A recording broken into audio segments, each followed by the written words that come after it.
9 में से पहला दिन शैलपुत्री। पर्वत राजा हिमावत की बेटी है और हिंदू माँ देवी महादेवी की अभिव्यक्ति और रूप है, जो खुद को देवी पार्वती के शुद्ध रूप के रूप में दर्शाती है। वह नवरात्रि के पहले दिन पूजी जाने वाली पहली नवदुर्गा है और देवी सती का अवतार है।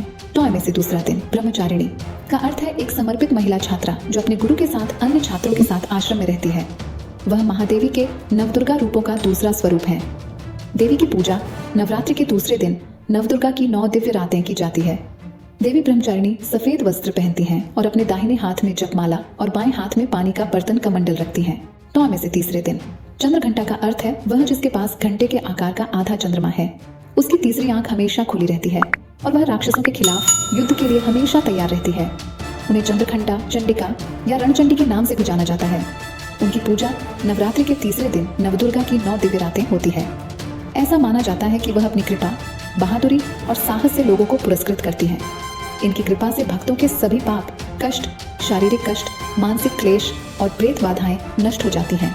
9 में से चौथा दिन कुष्मांडा नाम उनकी मुख्य भूमिका का संकेत देता है। कु का अर्थ है थोड़ा सा, उष्मा का अर्थ है गर्मी या ऊर्जा और अंडा का अर्थ है ब्रह्मांडीय अंडा।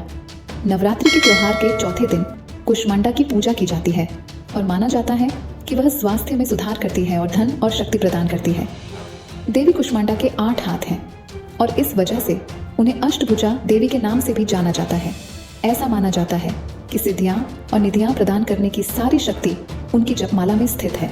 9 में से 5वां दिन स्कंद माता। यह नाम स्कंद से आया है जो युद्ध के देवता कार्तिकेय का एक वैकल्पिक नाम है और माता जिसका अर्थ है माँ। नवदुर्गा में से एक के रूप में स्कंद माता की पूजा नवरात्रि के 5वें दिन होती है।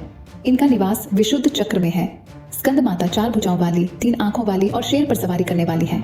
उनका एक हाथ भय दूर करने वाली अभय मुद्रा स्थिति में है, जबकि दूसरे हाथ में वह अपने पुत्र स्कंद के शिशु रूप को अपनी गोद में रखती है। उनके शेष दोनों हाथों में आमतौर पर कमल के फूल पकड़े हुए दिखाए गए हैं।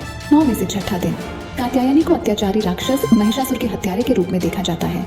योग और तंत्र में उन्हें छठे आज्ञा चक्र या तीसरी आंख चक्र का दर्जा दिया गया है और इस बिंदु पर ध्यान केंद्रित करके उनका आशीर्वाद प्राप्त किया जाता है। उनका उल्लेख सबसे पहले यजुर्वेद के तैत्तिरीय आरण्यक भाग में मिलता है। स्कंद पुराण में देवताओं के सहज क्रोध से उत्पन्न होने का उल्लेख है, जिसके कारण अंततः सिंह पर सवार राक्षस महिषासुर का वध हुआ। 9 दिनों में से 7वां दिन कालरात्रि को देवी माँ का सबसे उग्र रूप माना जाता है। उनका स्वरूप ही भय उत्पन्न करता है। ऐसा माना जाता है कि देवी का यह रूप सभी राक्षसी संस्थाओं, भूतों, दुष्ट आत्माओं और नकारात्मक ऊर्जाओं का विनाशक है, जो उनके आगमन के बारे में जानकर भाग जाते हैं।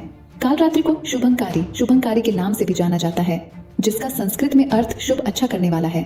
इस मान्यता के कारण कि वह हमेशा अपने भक्तों को शुभ परिणाम प्रदान करती है, इसलिए ऐसा माना जाता है कि वह अपने भक्तों को निर्भय बनाती है। 9 में से 8वां दिन महागौरी अपने भक्तों की सभी इच्छाओं को पूरा करने की शक्ति रखती है। महागौरी नाम का अर्थ अत्यंत उज्ज्वल, स्वच्छ रंग, चंद्रमा के समान चमक वाली है। महागौरी को आमतौर पर 4 हाथों से चित्रित किया जाता है। हाथों में त्रिशूल, भय दूर करने वाली मुद्रा और ड्रम है, जबकि चौथा आशीर्वाद मुद्रा में है। वह एक सफेद बैल की सवारी करती है, जिसे आमतौर पर सफेद कपड़े पहने हुए दिखाया जाता है। 9 में से 9वां दिन सिद्धिदात्री। सिद्धि का अर्थ है अलौकिक शक्ति या ध्यान करने की क्षमता और धात्री का अर्थ है देने वाला या पुरस्कार देने वाला। इस रूप में दुर्गा कमल पर विराजमान है और 4 भुजाओं वाली है। वह कमल, गदा, चक्र और शंख धारण करती है। सिद्धिदात्री अज्ञान को दूर कर ज्ञान प्रदान करती है।